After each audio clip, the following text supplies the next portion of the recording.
2,205 కోట్ల రూపాయలు పొదుపు సంఘాల రుణాలు. ఇందులో కనీసం ఒక్క రూపాయి అయినా మాఫీ అయిందని అడుగుతా ఉన్నాను మీ బిడ్డ. 2 చేతుల పైకి ఎత్తారు. ఇలా ముఖ్యమైన హామీలలో ఆయన ఇచ్చిన 3వ హామీ, ఆడబిడ్డ పుడితే మహాలక్ష్మి పథకం కింద 25,000 రూపాయలు బ్యాంకులో డిపాజిట్ చేస్తామన్నాడు. నేను అడుగుతా ఉన్నా, 25,000 కదా దేవుడు ఎరుగు.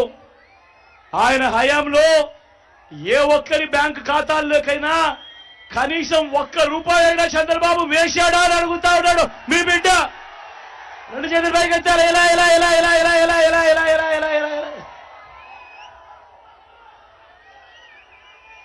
ముఖ్యమైన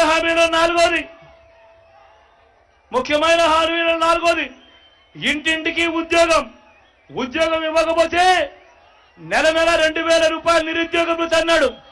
నేను అడుగుతా ఉన్నా, 5 సంవత్సరాలు అంటే 60 నెలలు ఇంటూ నెలకు 2,000 రూపాయలు అంటే ప్రతి ఇంటికి 1,20,000 రూపాయలు ఇచ్చాడా అని అడుగుతా ఉన్నాడు మీ బిడ్డ. 2 చేతుల పైకి ఎత్తారు. ఇలా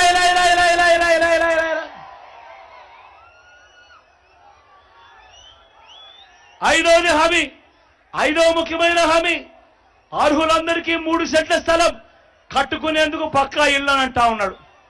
నేను అడుగుతా ఉన్నా, ఇన్ని వేల మంది ఇక్కడ ఉన్నారు అక్క, మిమ్మల్ని కూడా అడుగుతా ఉన్నాడు, ఇన్ని వేల మంది ఇక్కడ ఉన్నారు. చంద్రబాబు హయాంలో మీలో ఏ ఒక్కరికైనా కూడా 1 సెంటు స్థలమైనా ఇచ్చాడా అని అడుగుతా ఉన్నాడు మీ బిడ్డ. 2 చేతుల పైకి ఎత్తారబ్బా. ఇలా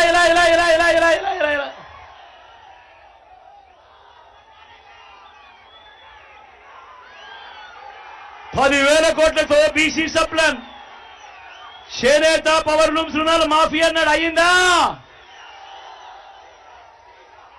ఉమెన్ ప్రొటెక్షన్ ఫోర్స్ ఏర్పాటు చేస్తామన్నారు. చేశాడా?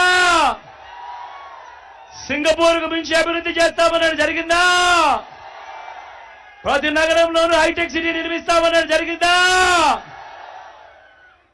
మరి రేపటి ఏమైనా కనిపిస్తా ఉందా? మరి ఆలోచన చేయమని మిమ్మల్ని అందరినీ కూడా కోరుతా ఉన్నా.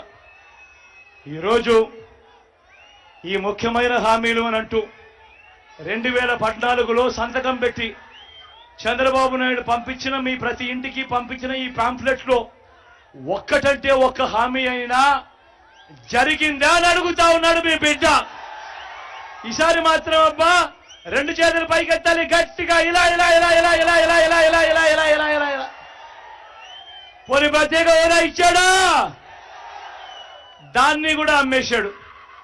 మరి నేను అడుగుతా ఉన్నా, ఇలాంటి వాళ్ళని నమ్మొచ్చా అని అడుగుతా ఉన్నాడు మీ బిడ్డ. 2 చేతుల పైకి ఎత్తాలబ్బా. ఇలా ఇప్పుడు మళ్ళీ ఇదే ముగ్గురు,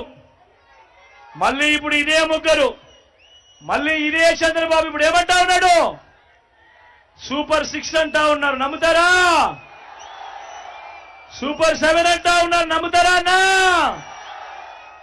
ఇంటింటికి కేజీ బంగారం అంట అక్క, నమ్ముతారా?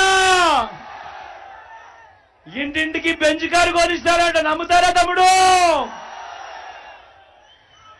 ఆలోచన చేయమని అడుగుతా ఉన్నా. మీ అందరినీ కూడా ఆలోచన చేయమని అడుగుతా ఉన్నా. ఇలాంటి అబద్ధాలు, ఇలాంటి మోసాలతో యుద్ధం చేస్తా ఉన్నాం. ఇలాంటి అబద్ధాలు, ఇలాంటి మోసాలను ఓడించి మళ్ళీ వాలంటీర్లు మళ్ళీ మీ ఇంటికే రావాలన్నా, పేదవాడి భవిష్యత్ మారాలన్నా,